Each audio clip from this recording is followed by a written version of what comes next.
Noğuz bayramını kutluktayım. Bazılarının günlerinde kişilik olsun, benzoçuluk olsun, baktırıp durmuşlar, yaşamızlar. Başımızdaga baş koşulsun, aşımızdaga aş koşulsun.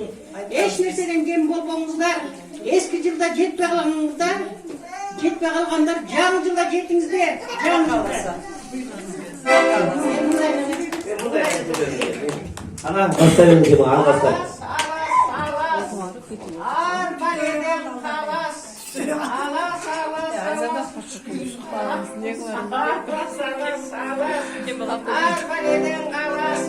Camıcım geldi, eskicim gelsin, cer yarılır çöp çıksın, gelin ayrılıp süt çıksın.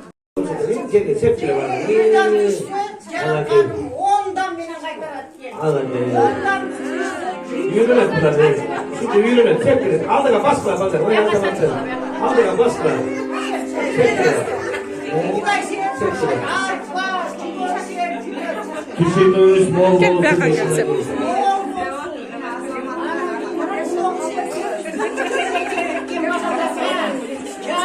Buna buyurun.